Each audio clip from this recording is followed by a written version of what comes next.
Goodness me, what a shot!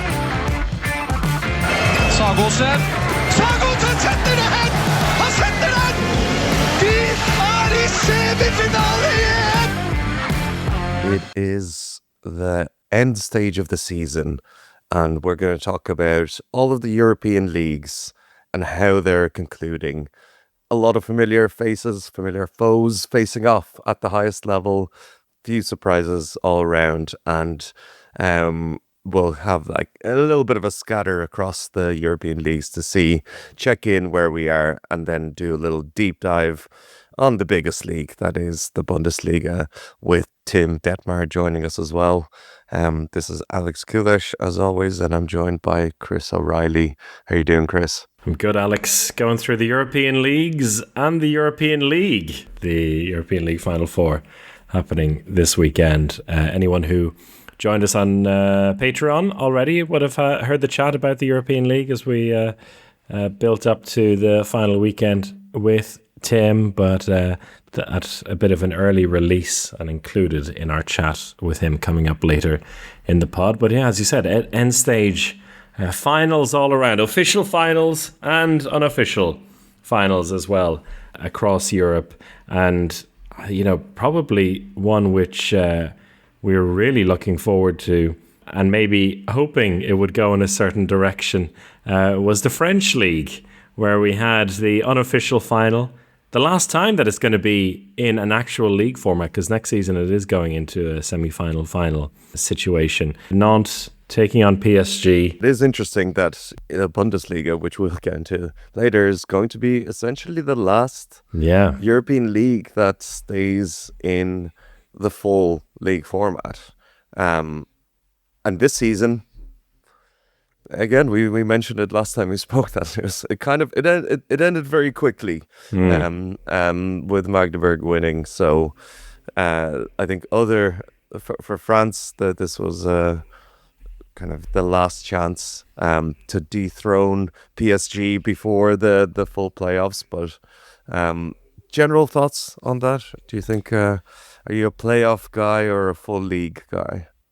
I think in the very, very highest league like the Bundesliga, I think it's totally fine that it is in league mode, and let the teams battle it out over 34 rounds and stuff like that. Because, although the top spot is now set, there's still an awful lot to play for when it goes like second place and downwards. And so I think it's nice that like Europe battle for European positions for the Champions League, European League, goes down to the final days instead of just like set playoffs afterwards. Same for relegation as well. So I think for the Bundesliga, it's fine. And, for the French league, it's probably the closest league you could have to also argue that fact. So it's going to be an interesting experiment that they go for this playoffs only for the top four teams. One league that don't have playoffs and look like they won't at any point soon is the Spanish league, and maybe they could do with some playoffs, because that is one which is a complete procession for Barca, and we only ever talk about the Aseball when Barca draw a game randomly at this part of the season or lose a game randomly with already the league wrapped up. So the overall strength of the league maybe has to play a part in this as well. Maybe in Denmark you could go for a full league structure. I mean, we've spoken on the podcast with Danish players, coaches before, and I remember Nikolai Krikow telling us, like, basically half jokingly but also very seriously, that the first half of the season actually doesn't matter, and it's just about finishing in the top 8, and then you play off to get into the final stages. But there was also an interesting result there which we can get into. But I think it really depends on the league and the strength and depth. So I think the playoff system for a lot of these leagues, or in the Hungarian league, just the top two facing off is quite fitting. So PSG Nantes was all set up. We were thinking, okay, Nantes, they don't really care about the Champions League. They've been there, they've done that, they've been to the Final Four. The league is what they want, and maybe even a league and cup double. Oh yeah. How did that work out for them? It didn't work out very well. It's all fallen apart in the space of a week or so for Nantes losing the cup final against Montpellier. First of all, over the weekend in Paris, and then this game against Paris Saint-Germain, which was not in the Pierre Coubertin. It was not in the usual venue. It was in the Accor Hotels Arena, so maybe a bit more of a neutral venue for these two, but a fantastic atmosphere. Two unbeaten teams facing off basically for the title. PSG, who'd only drawn one game in the season so far. Nantes had drawn 3, so they were 2 points behind. They needed to get the win, and they didn't. They ended up losing the game. It was, in the end, 34-31, the win for Paris Saint-Germain. Feels harsh against Nantes, and if you haven't seen the game, it's available both in full and in extended highlights on YouTube. If you just type it in, you'll find it, and it's a very entertaining game, but it really had the feel of a final about it, and not always in the best way. It was very nervy, a lot of messy handball, particularly for the first 20 minutes or so, very low scoring affair, and it was actually an all-out goalkeeper battle, which I think you would not associate Paris Saint-Germain with these days. For Nantes, of course, they have Ivan Pesic and Ignacio Biosca. Pesic was the main man, particularly in the first half. He ended up with 12 saves in total. Brilliant in the first half, just like denying the long-range shooting of Paris Saint-Germain. But Mikkel Lovqvist from Denmark, the kind of random Dane in the Paris Saint-Germain team, was the hero in the end, and he was absolutely fantastic. 14 saves, a 35% save rate. He and PSG's defence working well together for the first time that I've really seen. And you see them perform like that and wonder, is there hope for this club after all at a higher level, at a European level? It was certainly enough to get the win there. Nantes, I think, were the better side for the majority of the game. They were certainly leading for at least half the game and looked like they were taking the initiative. Paris had some problems in defence with Luka Karabatic getting 2 very early 2-minute suspensions, which left him out of the game for a long time until he came back in and had a couple of big plays. And in the end, it was just, the solid core of this PSG team that took them to victory. Elohim Prandi carrying this team on his shoulders, 9 goals for him. Ferran Soule, super solid on the right wing, 7 from 7. Omar and Shipshak as well, 7 and 6 goals apiece. Luke Staines with 4 goals. So, it was quite literally just the remaining star players kind of making it count for PSG in a massive game for the first time this season. Yeah, Prandi especially is just, one of these weird players for the last while, whether at times he's incredible but seems to be not show up at the biggest stage over the last little while. This time he, his 9 goals were absolutely huge. Nantes, it's horrible. It's horrible how the season has ended for them. The hope was there to finally get over it. This is 12 titles in a row, I think, for PSG, which is crazy. They have a chokehold on this French league. That unlike we've seen anywhere, it really is a complete chokehold. For Nantes also, it feels like this was their big season to do it. They obviously lose Aymeric Mien at the end of the season, who goes to Flensburg. He is their talisman. He is their star player. Even though I think he really kind of slowed down towards the end of the season. I think early stage in this season, I was really looking at him as a, top 10 player in the world, really coming into the Euros. He really looked like he was kind of France's top player. After this point of the Euros and onwards, he's kind of dropped in level, and I think that's coincided with Nantes not being able to get over the line. So big disappointment for Nantes. Also, another bit of news is that potentially Thibaut Brie is rumored to be leaving as well, which is a real kick in the teeth for this Nantes squad and Nantes fans. They're two French homegrown superstars, I suppose, in Mean and Thibaut Brie, rumored to be leaving to the Bundesliga, to Magdeburg of all places, in a little carousel. Yeah, I don't know about that yet. He's supposedly going to replace Elvar Örn-Jonsson, who I don't know where he's supposed to be going in all of this, but Reinik Leuven. Reinik Leuven. Okay. That actually, all right. I think more solid. I think the Elvar Jonsson to Reinik Leuven is a pretty solid rumor.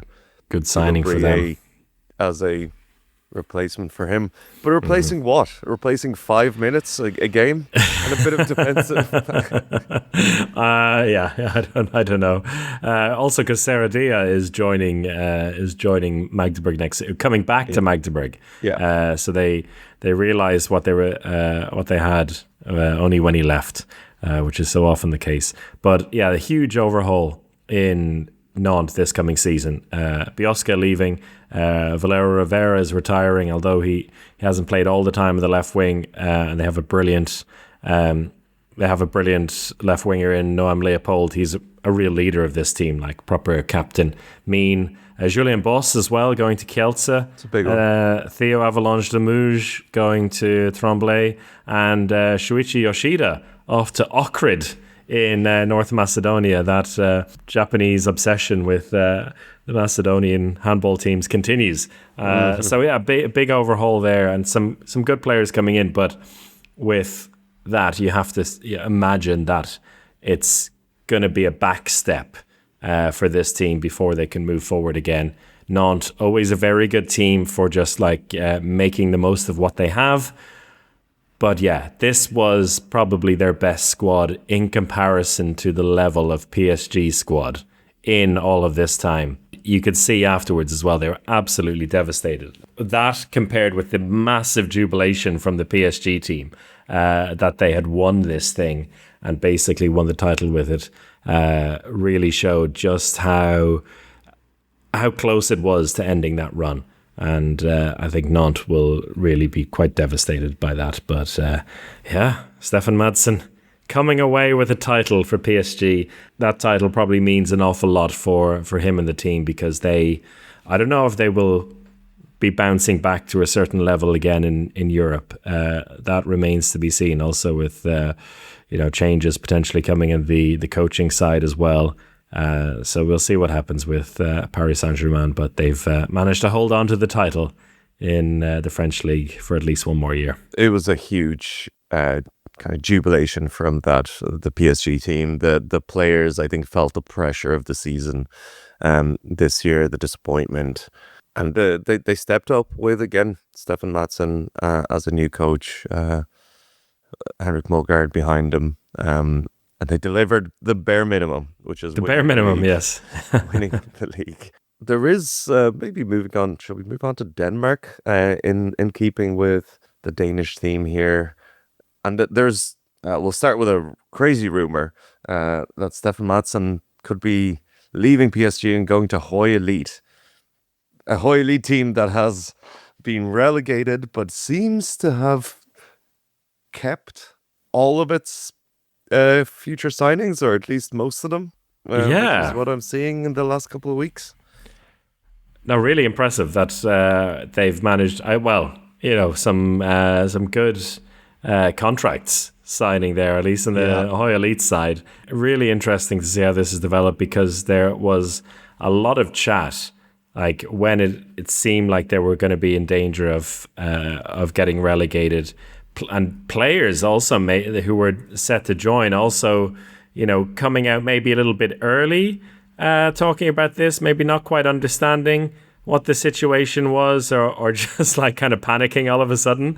Oh my God, Yannick Rennes and Lasse Andersen, they're going to have to play in the second league. Axel Monsen, one of the hottest prospects in European handball, playing in the second league. It seems like that's going to be the case. But what, like an absolute disaster, though, of a league campaign for Hoy. The last time we spoke about them on the podcast, they had won the first leg, or the first of three, the best out of three against Kolding, and it looked like they were going to survive. They ended up losing both of the games after that. So they go down back to where they were last season. Too much for Hans Lindberg to handle. He's retired now. Seems like Mikkel Damgaard is on the way out as well. A lot of players leaving the club, and the sexy new players on the way in are going to be in for a bit of a culture shock.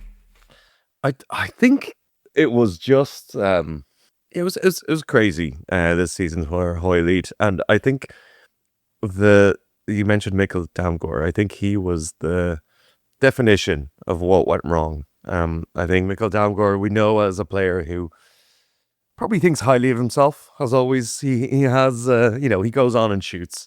And you bring this team together, but in the Danish league, just the general standard of handball is just so high.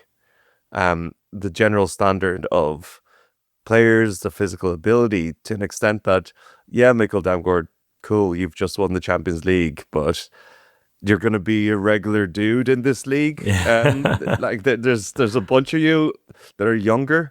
And I think there was a mentality there from this team, which was gathered, and they probably thought they were the big cheese. They're going to go through it.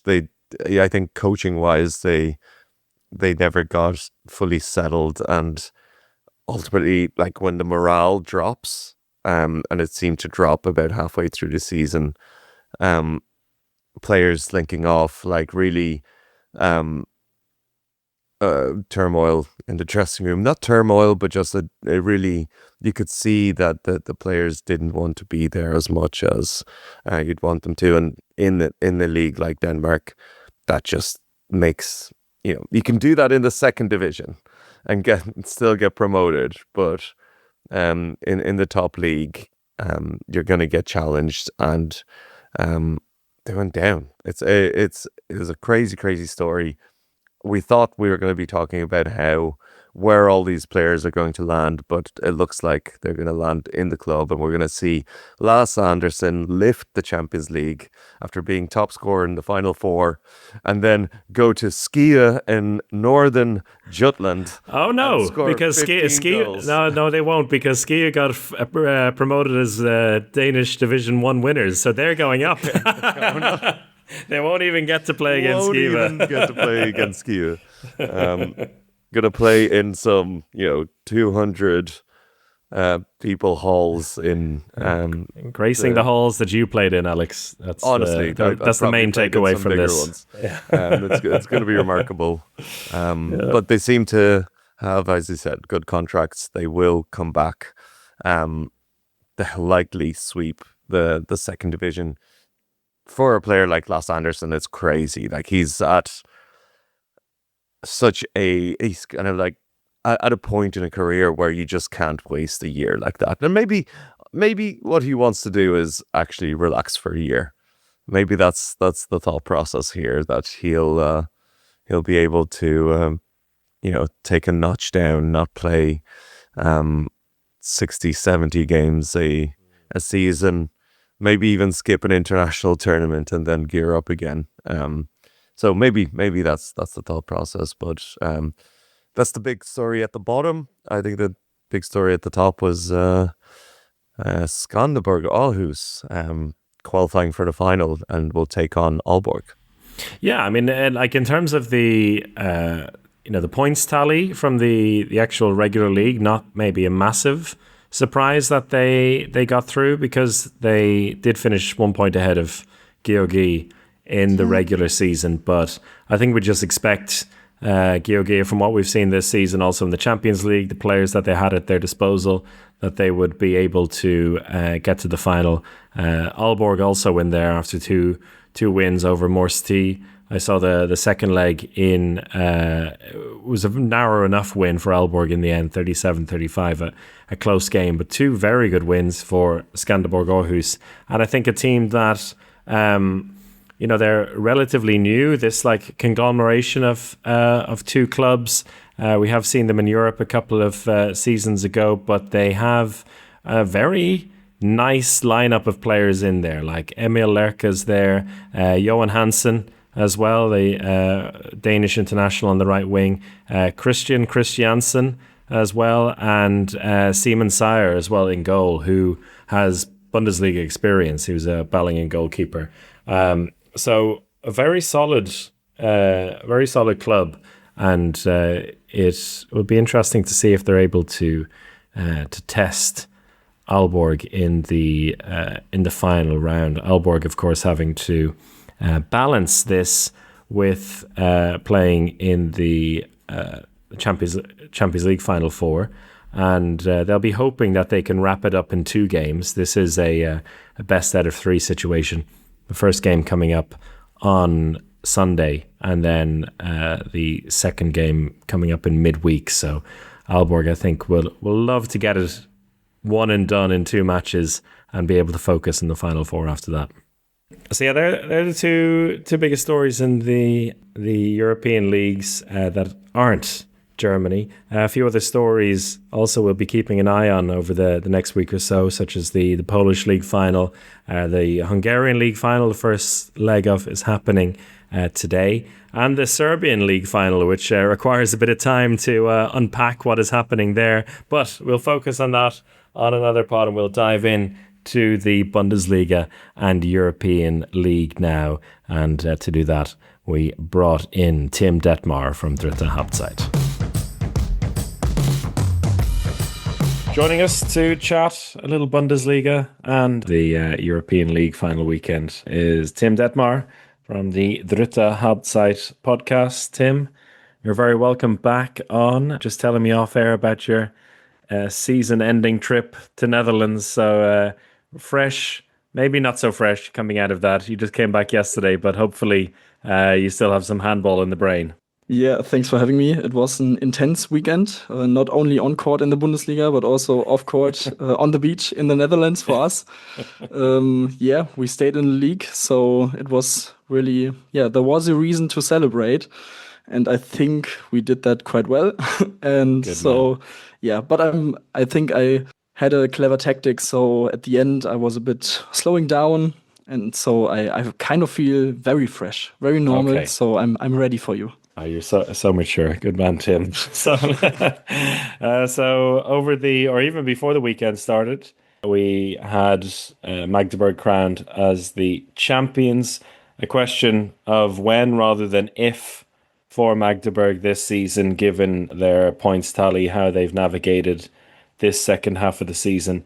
And the first question I have for you is maybe a big one in this sense, but how do you compare Magdeburg's title-winning campaign to that of recent seasons, recent champions, which of course has included Magdeburg themselves in the last few years? You know, we've always been talking about how tight and open the Bundesliga is in recent years, but this one a little surprisingly one-sided in the end. Definitely. And I think the first title they won now 4 years ago, I think 22, was also very impressive because it was like an ending of a journey. Like for 7 years, it slowly built it up. Everyone knew they were playing like one of the best handballs in Europe and in Germany at that time already, but they always fell short. And so I think that was the first really big title they won, apart from the cup. They won, I think, 2016 in the first season from Bennett Wiegert. But in terms of the Bundesliga, that was really impressive. But I kind of think that the championship this year should be ranked even higher because everyone talks about how with every season the Bundesliga gets a lot closer. It is the way it is that everyone could get a point or a win against anyone. We saw that with Eisenach, who got a point in Kiel, with Leipzig, who got a point in Kiel, with Stuttgart and Wetzlar against Flensburg. So it's really impressive how their consistency is there. And even though I don't think they played the best handball during the last 3 months, they often won matches they probably shouldn't have won in terms of the playing on the court, but they got it done, and that's what makes them special in this season, especially with constant Champions League pressure, always traveling, not really much time to get a good sleep in on the way back, and so on. So I think that makes the championship this year even more special for them. And if we look back to that 2021-22 season when they won that first title of the current era of the team, they have a chance to match that points tally with 64 if they win their last 2 games. That season they only lost 2 games. This season they've drawn 2 and lost 1. But the last 2 titles they've won have been, it hasn't gone down to the last day. It's been close for a long time, but they ended up winning by 6 points. But at the moment, they have, assuming Berlin were to win their game in hand, a 9-point lead over Füchse, which is incredible. And as you said, they haven't played their very best handball in the last few months. A lot of us has kind of almost been waiting for like this big crack in the team. There were some worrying signs in the Champions League towards the end of the group phase. The Bundesliga, a couple of results, and also them squeaking out some results. Then also the German Cup semi-final, but that weekend maybe, it had came too late in the season anyway. I remember we looked back at that and said, okay, that hasn't gone their way, but basically they'll really have to collapse to lose the league. What do you think the secret has been for this team to just keep grinding out results? Because they, on paper, probably shouldn't have this brilliant record of 2 draws and 1 loss. Of course, Bennett Wiegert is a huge factor in pushing this team a step further every single day. Even though they win a match, he'll always find something that hasn't gone perfect, and he works at that like every day. And I talked with Manuel Zehnder before the Cup Final 4, and I also asked him how is it possible for a team like that to keep this hunger year after year after year, even though they won, I think, so many titles in the last 10 years under Bennett Wiegert. It's now the 11th title in 10.5 years, which is insane. And so he also said it was incredible to come into the team and see the mentality of the players who really just stay hungry and want to win even more. And I think what is also interesting is that I think Lukas Mertens, after the match on Sunday, said that now would be a perfect time for them to recover a bit and maybe slow down on the training for the next few days, because they play not until next Wednesday, I think. That should be like the perfect timing with the Champions League Final 4 in the back of the head. But he said the team doesn't want it like that. They want to keep training. They want to keep this flow going, because they know that, or maybe it is like that they know the Cup Final 4 really wasn't great for them, and they made many uncharacteristic mistakes on that weekend. So I think that could be also be seen as a perfect wake-up call, because I had some doubts before the Szeged game. Of course, Szeged did some doing as well with all the drama in their squad, but still they were a very dangerous team coming into that quarterfinal, and they literally had no chance against Magdeburg, which is incredible. So yeah, this mentality and the leadership of Bennett Wiegert, and also the fans, they expected that it works like that, but they also know that it's not normal. Even though it seems normal, winning so many titles over the years, they had to wait nearly 1.5 decades to be that successful again. So they are such a great handball city to really keep calm. If a match isn't going their way, they keep calm and just support the team, which is also a big factor, I think. Yeah, I heard a lot of that talk from the team around the game on Sunday, the game against Rhein-Neckar-Löwen, where they really backed up what they said as well. You know, they put in a very professional performance and kind of came away with what has been a classic win for them in the way they went about it. Also, in turn, ruining any hopes that Leuven had to sneak into Europe. I think we know they're going to go in hard for these last couple of games in the Bundesliga to keep the momentum up, but they will also have that, that privilege, the luxury to be able to start, I guess, working on things for the Final Four in the Champions League as well, and maybe things that they won't be showing until that final weekend, but a position that they haven't been in before, and maybe that could be a big difference for them when we think about how their last title defense went in the Champions League 2 seasons ago, which was a bit of a disaster for them in Cologne. So, as you said, they keep learning, they keep realizing that what they're doing at the moment is quite special. So interesting to see what this slight alteration with having a couple of weeks to, as you say, not rest, but to fully focus perhaps on building up towards the middle of June will have on them, an area or a luxury that their opponents in the semi-final in Füchse Berlin will not have, because although they are sitting in second place at the moment, level on points with Flensburg with a game in hand, one ahead of Gummersbach, they've got some big old games to finish this season, and the top two or even top three, not a guarantee for them at the moment. How do you think they'll be approaching these final weeks in the Bundesliga?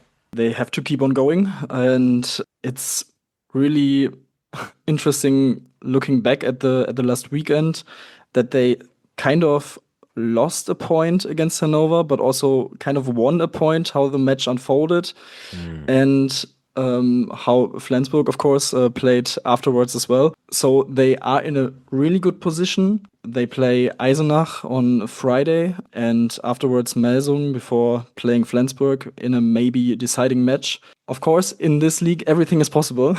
We always say it. And it would be stupid to sit here and say they will definitely win both matches. But especially Melsungen, I don't see it. And Eisenach as well. They got some results also against top teams. However,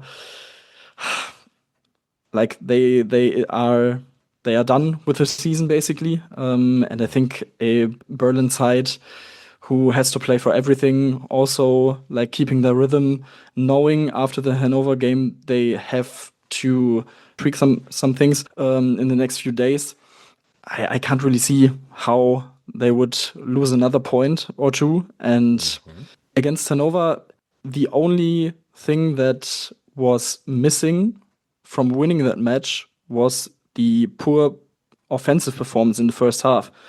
And normally, they can rely on it.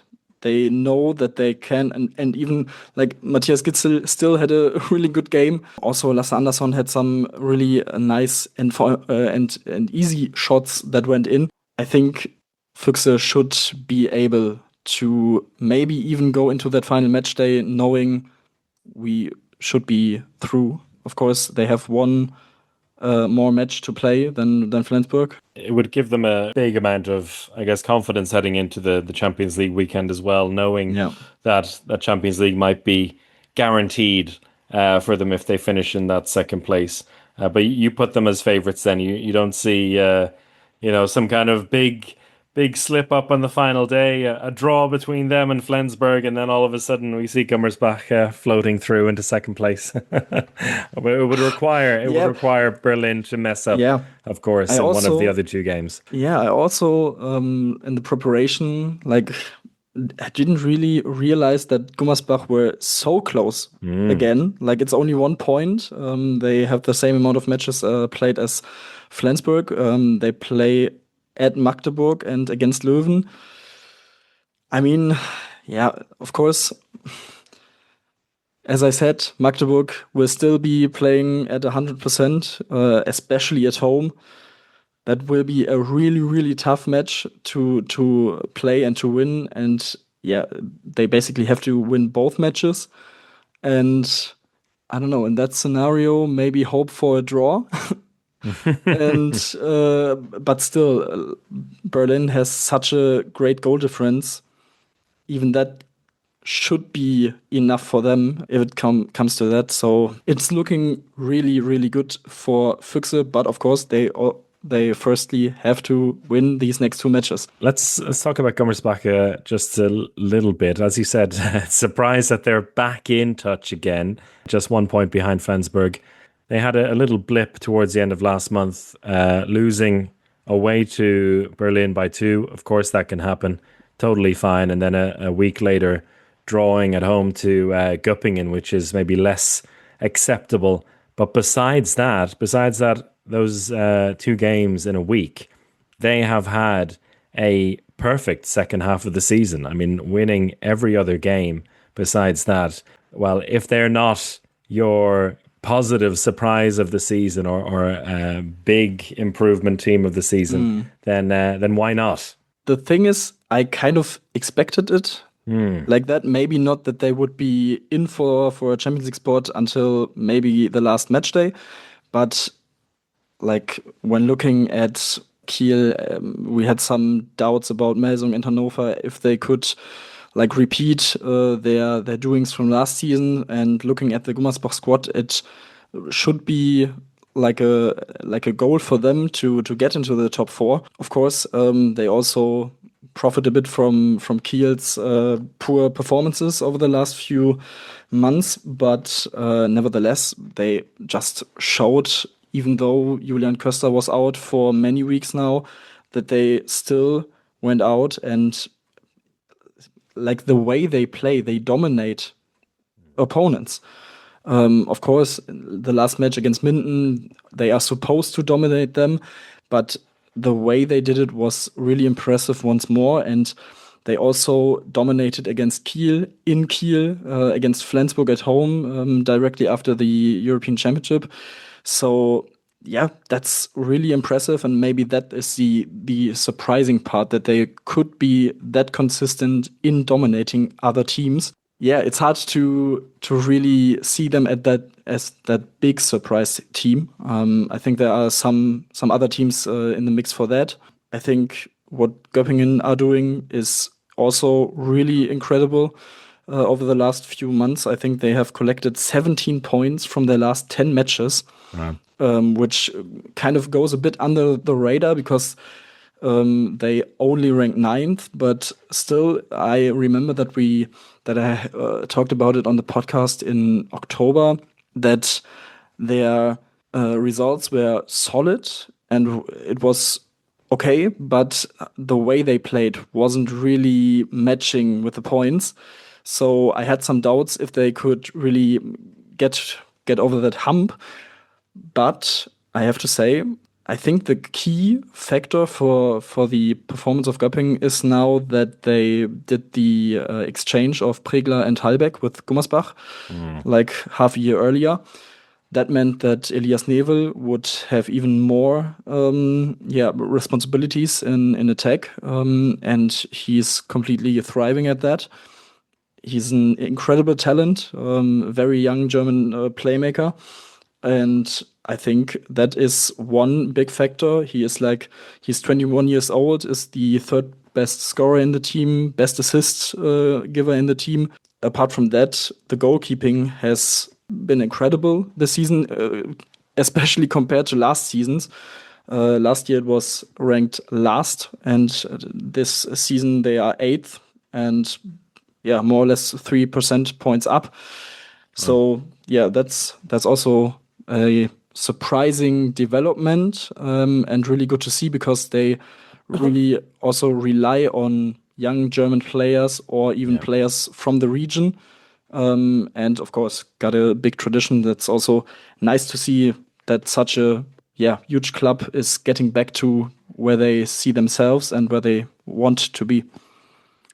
And they have really gone under the radar. As you said, their form table is really suggesting a team that should be fighting for Europe at the moment, but maybe if they've given themselves just too much to do. But finishing in the top half, I think would would be strong for Göppingen, considering where they've been the last few years and kind of dropped out of a team that, we're going to talk about the European League shortly, a team that really belonged at that level not so many years ago, and you almost expected them to see them at the final stages every year. Just ahead of them there, we did mention briefly Rhein-Neckar Löwen, who are going to be outside the European places unless an absolute miracle happens in the last couple of rounds. 8th place for them at the moment. An improvement on last season if they finish there. A big change in the makeup of the team as well. Like the players, completely different to last season. I think a team that a lot of people want to kind of be excited about. Also with Håkar Thrasterson having a massive first season in the Bundesliga. I saw the graphic where he's been responsible for the most percentage of goal involvements of anyone in the Bundesliga, 39% heading into the last weekend. So even ahead of Matthias Gietzel. But still, it's not really good enough for a club like Leuven, is it? 8th place? No, not really. But we shouldn't forget that you said it, they had a massive overhaul in the squad. They had a new coach. Then during the season, the discussions about Uwe Gensheimer's role and like his, like he is still there, but it looks like from the outside at least that he was given a job or a job was found for him just to be still part of the club, because the higher ups knew that the fans would go mayhem if they just kicked him out, and it's not the first time that this happened to a really legend of the club. I think Oliver Rogic had a similar situation a few years ago. When looking at this squad, and everyone was really excited about the players they've signed, the direction they were going in the last summer, I can't really understand how you look at it and say Uwe Gensheimer did a bad job. I don't quite understand it at the moment. We, of course, don't know what's happening behind closed doors. But it looks a bit strange. Yeah, of course, Thrastason was a big signing. And I'm really glad. I always liked him. Like, he had some injury problems and couldn't really be on the field consistently. And to do that in your first season in Bundesliga with that kind of pressure, also the pressure from maybe his own expectation going into such a new squad and knowing, okay, they want me to be a leader. I want to be a leader, of course. And that it works out so well. I think Edwin Astenbeck, maybe pound for pound, also one of the best signings of the season. Yeah. The way he has broken into the Bundesliga. Also, he seems to like to be such a character guy and just a great person to be in the room with. So they are doing really, a lot of things really good. And I think you should expect them to grow a bit over the next few years if they can keep the squad together like that. They've locked up Kohlbacher and Späth as well for a long period of time, and which is also until 2028 exciting. As well. Kind of communication around that was, I think, also really good. Like, of course, acknowledging that he only extended for one more year, I think, until 28. Also saying that he wanted to keep a door open if some bigger adventures come his way, which could be the case if he plays like that in the next season as well. So like a player with his skills shouldn't be not playing in Europe, I think. So but that's also a pressure, and it's extremely hard to get into Europe. In the Bundesliga as well. Will Melsung be that inconsistent again next season? I don't know. There's always one surprise team. Will Hannover be back next season? So the midfield in the Bundesliga is also incredible. once again. Yeah, I fully agree. Also with Leuven, Patrick Gretzky leaving at the end of the season, bringing an incredible career of his with the club to an end. But besides that, that core of the team, as you said, is very much staying together and getting a fairly handy replacement in Marius Steinhauser as well, which I think is not so bad in terms of keeping that squad pretty solid. But as you said, the battle for these European places really, really, really fascinating all season long. And, there's a big potential twist coming the way this weekend in European competition. So I feel like we can't really even speculate too much on, Champions League places and so on, because the European League final weekend coming up this weekend has a big role to play in all of that, with basically confirmation that if, for example, two of the three German teams that are in this final weekend, Melsungen and Kiel, if they were to win the title and finish outside of the top three, or even Flensburg to win it and finish outside of the top three, currently in third place, then they would get that third German spot in the Champions League. So at the moment, I'd say we have Gummersbach being the biggest Montpellier fans in Germany at the moment. But let's talk a little bit about that European League final weekend.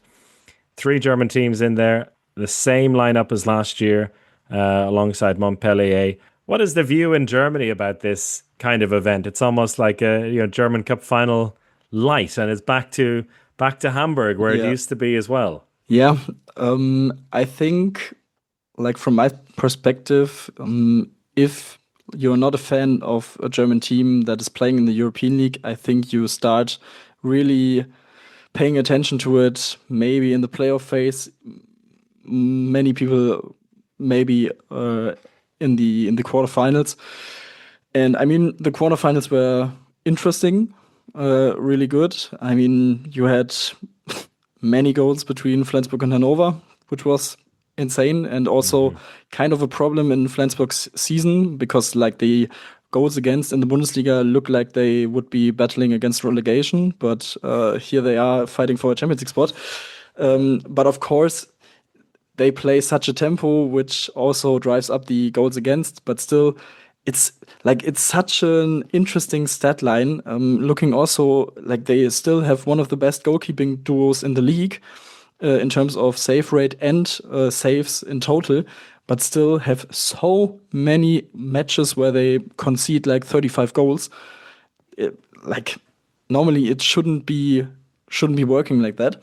However, they also have the best offense in the European League this season and scoring 35.7 goals per game, which is also an insane number. And I think they really liked the luck of the draw from their side, playing against Melsungen in the semi-final. Of course, last year they won against them. I think in the Bundesliga, they also looked really good this season against Melsungen. They won 40-30 at the end of April, like a month ago, which also gives them a confidence boost. And yeah, I think they haven't lost since December 2024 against Melsungen. It looks quite nicely set up for them. But of course, at a Final Four, anything can happen. Yeah. And I mean, the match last year, it was really tight. It was it went to extra time. It was only 1 goal between them. So yeah, that will be an incredible semifinal. But I see Flensburg also now with the 2 losses in the Bundesliga, definitely as a favorite in this semifinal. And I think either way, Montpellier would be. It's always great if you have 2 teams from 2 different countries, especially in the European League, fight it out in the final. But in a Nord derby in the final is also quite something. And in Hamburg as well. Yeah, in Hamburg as well. So that would be insane. And of course, for both teams, it would be quite clear. The winner will probably get the Champions League ticket, and the loser could be out, that would be also a nice storyline, of course. Oh, for sure.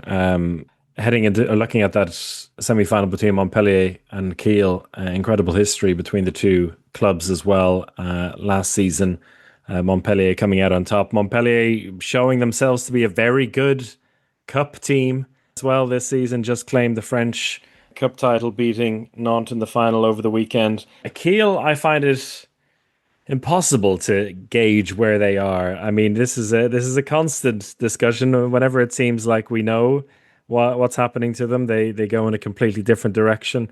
All of a sudden, over the weekend, they looked very comfortable, looked very strong in their win against Bergische HC. But they too, I guess, like really will be looking at this as just like an amazing opportunity to sneak back into the Champions League through the back door. Definitely, they will be fired up for that. I think the key, and like who would have thought that you would say that about a Kiel team, is if an 18-year-old playmaker is playing at his best level, which he has shown that he can do this season many times. Of course, Rasmus Ankermann, really a breakout season. Also, he was there when he was needed after Ashe Pogotu went in and out for many months now. And he really brings a different dimension to the Kiel side. He doesn't really thinks about much and just does it, which is also quite refreshing to see in a Kiel performance. Of course, Erik Johansson will be a key. I think like when they are able to find their line players, they've been mostly consistent, especially Lukas Laube. I think he's been offensively the best of the three. But and then of course on the right side, Harald Reinkind. Yeah. It's always like 50-50. Like if he's having a great game, you can still get maybe 7 to 8 goals from him, but you can also get like 2 from 10 from him, which would be quite a disaster for them. And I'm really interested to see who starts in goal, because with Andy Wolf, that's always been a discussion in that kind of setup with 2 world-class keepers. Yeah. And I think in the match against Berlin, they got it wrong. They went for the wrong world-class keeper who didn't have his best game. So it's also a 50-50 decision. It's not easy for the staff to decide it. But that was the match, like 1 for 13 from De Vargas in that match. And in the end, they lost by 7 against Füchse. So, but normally one of them should be performing. Montpellier, I have to admit, I haven't seen much of them this season. But I also think they are always like a team, especially in the European League, that you have to count in for the title, and really are at a similar level than the German teams, which is also good that you don't have a team there maybe that had a bit of a luck or something. And I think they are a top quality team and have also experience at this Final Four in this arena as well. I think the fans were incredible last year as well. So it will be extremely tight, and it would be funny, of course, if the results were reversed from last year. That's another storyline with the setup. But I'm definitely looking forward to that. Yeah, I don't think a Kiel Melsungen final is what many people would have in mind for it. But hey, you never know. Both teams able to navigate semi-finals at least very well in recent years. Do you think, just on Rasmus Ankermann, he said he's had a fantastic season in the European League. He's really been like let loose there. Mm-hmm. Do you think he'll be given that kind of opportunity again this weekend? Or because he has played a fair amount in the Bundesliga, but he's very much been like, okay, it's European League Tuesday. Let him go and do whatever he wants. But now it's a very different situation. It's like it is the final weekend, different kind of atmosphere. Usually you'd imagine that he should be given the same kind of trust, but it is an interesting question for Philipp Jicha to answer. But do you think he will be given that much court time? Yeah, I looked at the stats while you were talking about in the top matches in the league. It wasn't really the case. So I definitely understand the thought, but I think it would be stupid not to. Yeah. Just like he's probably the only player on the squad who can really play with a free head. Like he just, as I said, he just can do his thing, and if it works, it's great, and if not, then he's still just 18 and has to learn. But yeah, it could be possible that maybe Duvniak starts at a center back, but it's pretty clear that he can't do that for 60 minutes or 120 minutes at this stage of his career. Yeah. But yeah, it wouldn't surprise me that much if he were to start. But I still hope that Ankermann, is given the keys and given the trust, because I think, it fits there, or he fits the match or the playing style of Kiel, or makes them much more interesting, much more flexible also. And he would be the one-on-one replacement for Archibald Goethe. And I think we saw earlier in the season when Archibald Goethe had probably one of his best starts to a season in his career in the Bundesliga, that they, and Jicha especially, wants to change a bit in the playing style, and it could be possible with the setup at the moment. And long-term thought, he was part of the first few days of a German national team week a few months ago. So I think these kind of matches really could be transforming him even more.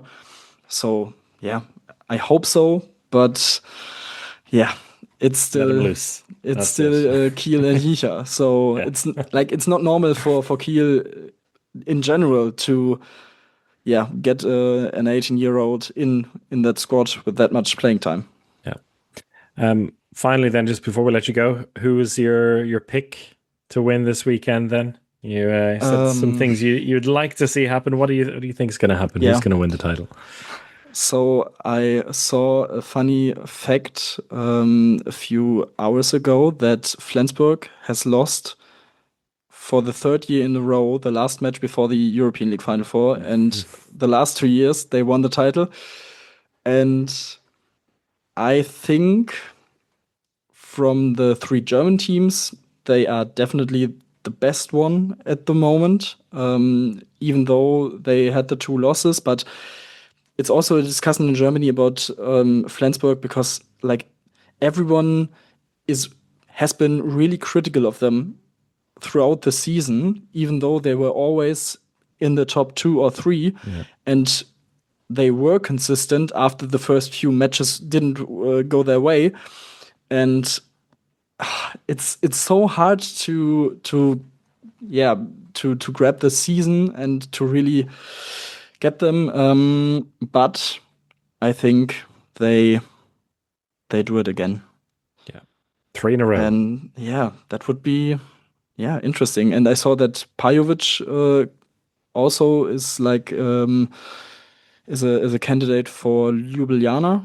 I saw that report, and of course there's the report that the Costa trio is on its way to Flensburg. So there's always something brewing with Flensburg. Sure. So maybe it's not that bad to have a short trip to a Final Four, not really think about it, just think about the sporting perspective and go out and do it. As I said, I think they should be the favorites and should beat Melsung in the semifinals. And then, I mean, Kiel had their number this season.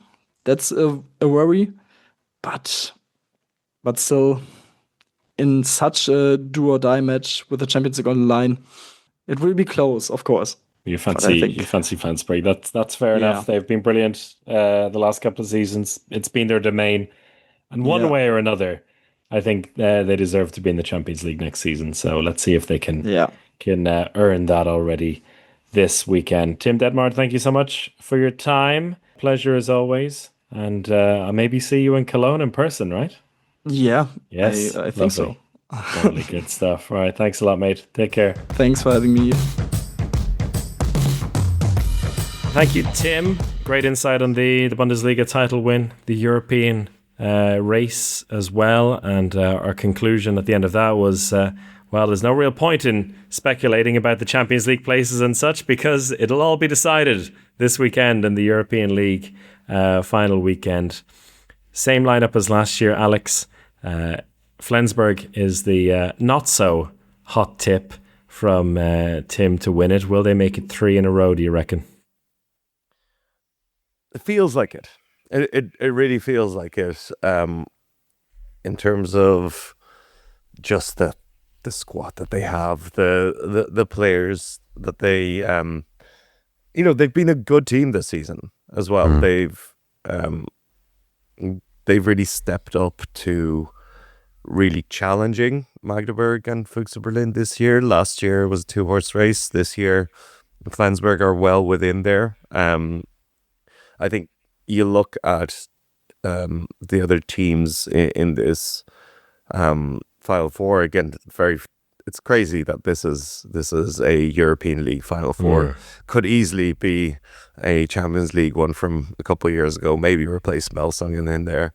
But you have Melsungen in front of them.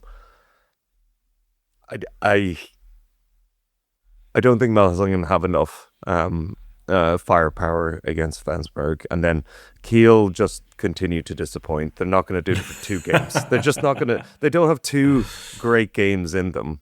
And for Montpellier, I think they'll be buoyed by their win against Nantes. They have a lot of talent. It's going to be Diego Simeone's one of Diego Simeone's last games. Maybe a potential last trophy. So that's why I put them in the final, but Flensburg to seal the European League. One player who we didn't talk about with Tim a couple of days ago, because it's only kind of leaking out a little bit now, is that maybe the skipper will be back this weekend for Kiel. Maybe Elias Elassana-Shipakatu will make a surprise return. There was chat in our Discord about him purposefully being left out of Faroe Islands and Kiel training videos because he's actually making a comeback. I don't know. We'll see. We'll find out this weekend. But if he comes back and wins the European League for Kiel, I think Philipp Jiche is going to have to make a little personal statue of him. Yeah. Just really maybe give him part of his salary. I'd say do something, because I was just thinking about this season how the skipper came in, Kiel were firing. It was all go, just enough to give Philipp Jiche his contract for Kiel to be like, okay, they've got something going here. Skipper gets injured, and it's just been so downhill from there. And I'm sure the Kiel leadership is looking at Jiche from the side of their eye and regretting their decisions. Well, we'll find out this weekend if he's in or not, and whether he can drive them to victory. The European League final weekend taking place Saturday and Sunday. First game is super early, 12:30 as well, so don't let that one catch you out if you want to watch that live. I think that's Kiel versus Montpellier. We'll catch you next week with a bit of reflection on that and build up to the women's Final Four. Until then, enjoy the weekend and goodbye.